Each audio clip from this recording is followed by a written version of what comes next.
Thank you very much.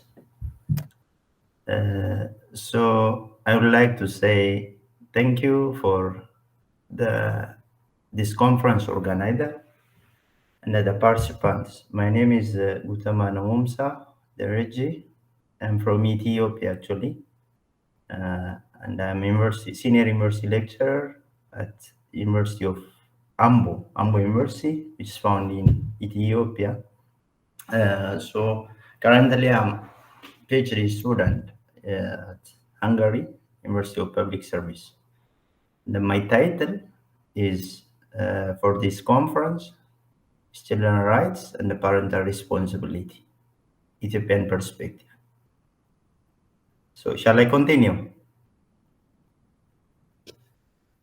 Hello? Yes. Yeah. Is it visible, right? Only your first slide can be seen. Okay, just I'll make it next. What about now? Okay, now it is the next one. Sure. So I'm going to just explain the introductory part of my article. Just as the previous presenter tell us regarding the family law approach in Hungary, the same case is there in our just child rights regarding the term, specifically the terminology for child is not specifically defined under the Ethiopian law. And instead, the just Ethiopian law make use of terms such as minors, infants, young workers, or so-called young persons for just defining for the child. Regarding the revised Family Code of 220 Article 250 define that minor is a person of either sex who has not attained the full age of 18 years. So the child, by reason of his physical, mental immaturity, needs special safeguard and care, including appropriate legal protection, because they are not physically just enough before as well as after the birth. Mankind owes to the child the best it has to give, according to Declaration of the Right of the Child, 1995. Regarding parents, okay, parents can play a crucial role, no doubt, in protecting their child.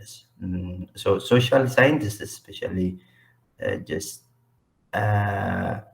generic researchers have identified many cycles that law from one generation to the next. So children who live in homes where parents smoke is a kind of just research is conducted by different social scientists, okay, so are more likely to become smokers. So children's going to be exposed, okay, or children's going to be just act or imitating what their families are practicing in the home. So parents who abuse drugs or alcohols are more likely to find their children's someday do the same. So parents with low self-esteem raise children with the same afflictions. There are cycles to teenage, pregnancy, domestic violence, and undereducation, according to the Stephens. So, to define parental responsibility, the children just I connotation for this connotation I noticed Children Act, which is drafted in 1989 of the section 89, as well as the right, duties, powers, responsibilities, and the authorities which by law parents of a child has in relation to the child and the child property. So people with parental responsibility can make or be involved in the important decision necessary in child's life, including like issues relating to where children should live, education, health, mental treatment, changing child's name, religion, and so forth. So they can play a crucial role just on child affairs. Therefore, the aim of this paper is to assess the overall parental responsibility and the child right case of Ethiopia by reviewing some literatures, secondary literature. So background of the study. So I've tried to inculcate some written rules or international convention regarding this the issue at hand. Okay, so during the past years, Ethiopia has faced economic, social, the political challenges due to the year of kind of civil war and the transition to the democracy. So these problems are reflected in the failure or ineffective functioning of social services such as health, education, as illustrated by the high levels of infant under five mortality, so rates and malnutrition. So Ethiopia ratified the Convention on the Right of Child (CRC) on December 9, 1991. Sorry. So by virtue of Proclamation 10, 1991. So Ethiopia also ratified the African Charter on the Rights and the Welfare of the Child, in abbreviation ACRWS, on October 2, 1991, by virtue of the Proclamation 283/202. So problem statement, the child, by the reason of his physical and mental immaturity, needs special safeguard and care, including appropriate legal protection before as well as after birth. Mankind owes to the child the best it has to give. So parental responsibility on protecting children's rights internally will be practiced by different bodies such as mother, married fathers, unmarried fathers, civil partners. These are bodies who have responsibility to take care the child. So parental responsibility is a key principle and a key concept in child law, no doubt, and often as a country, these rights are often violated either through knowingly or unknowingly. It permits from the Children Acts, and this act provides statutory framework around which most of the child laws is based, and is the bedrock in which bargaining ideas and the principles relating to the upbringing of children are firmly rooted. Some legal scholars say legislations that attempt to define parent behaviors is worded vaguely. So this vagueness make it difficult for ordinary citizens to understand what type of behaviors falls within uh, uh, sorry preview just of the law on parental responsibility is a kind of just points that people's raised, especially from the parental responsibilities concern. So, as a conclusion or summary finding, the parental responsibility on children rights show that children's right is highly abused in dysfunctional families than a normal family. One of the pillars of FDRE, Federal Democratic Republic of Ethiopia, which was ratified in 1995 Constitution, is the right to equality and non-discrimination. Particularly, Article 36 of the Constitution. It incorporates right of children in supreme law of the land. So to rise to rise some points from the Constitution, the following are the point as it is mentioned the Federal Constitution, children, which is supreme law of the land. The Constitution is considered as supreme law of the land.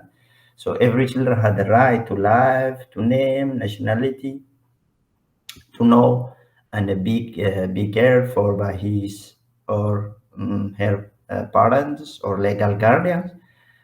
not to be subject to exploitative practices, to be free of corporal punishment, as well as in all actions concerning children undertaken by the private and public institution, courts of law, administrative authorities, or legislative bodies. The primary consideration shall be the best interest of the child, as well as juvenile offenders admitted to corrective or rehabilitative institutions, and the juveniles who become wards or who are placed in public or private orphanage.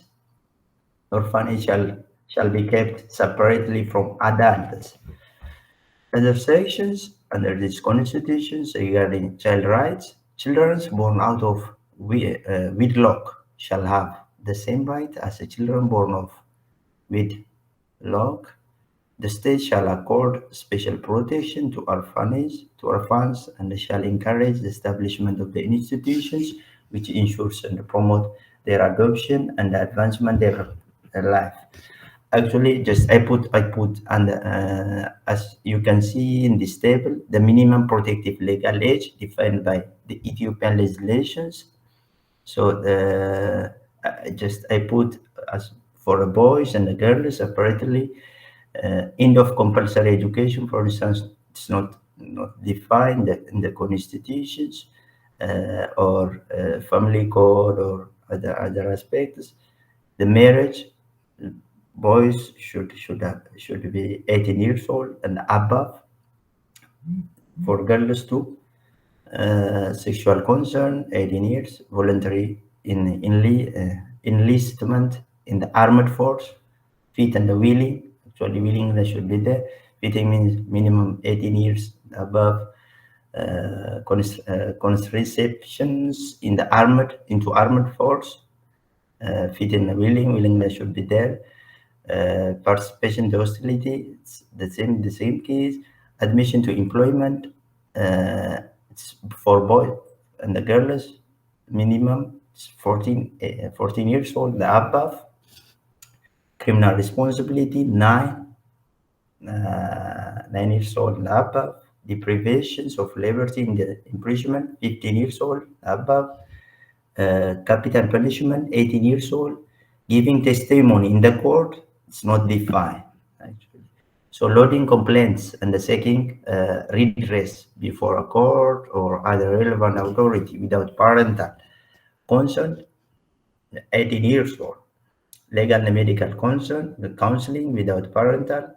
So regarding this, the legal and medical counseling without parental instead medical treatment or surgery without parental. Medical treatment or surgery without parental is possible. So participating in the administrative and the judicial proceeding affecting the child is not defined. Giving consent to change identity, including giving consent. So having access to information concerning. It's not defined in this case also. Legal capacity to inherit and conduct property. So in order to inherit the property, they have to reach 18 years old to create or to join any kind of associations. It's expected from them to be 14 years old and above. Choosing a religion or attending religious school, it's not defined actually yet. Consumption of alcohol, not defined in this case. So among responsible factors, okay, for a child right violation in Ethiopia is again absolute poverty. Okay, poverty contribute for the violation of, because just I've stated earlier, for instance, meaning they may use children, okay, to get additional income. The families may force their children of having age of 10 or 8, they just make them to start the job. Okay, this because of kind of poverty. Enactment of Children Act in Ethiopia under CRC and just these international legislations, conventions on responsibility of the state to undertake comprehensive review of all domestic legislations and the policy to ensure compliance with norms and these treaties. However, to ensure better and fuller protection of children's rights in Ethiopia, the act needs to be reviewed, okay, to bring it into full compliance with international child rights law standards. Besides this, there is a gap on specific categories of children, such as children with disability, refugee, and internally displaced children. There are international displaced, just peoples coming from Sudan, Eritrea, okay, just, which is taken care by UNHCR in Ethiopia, especially based in the northern part as well as the western part. So, from minority groups continue to suffer some discrimination over and above children's rights violation that they face. Thank you very much.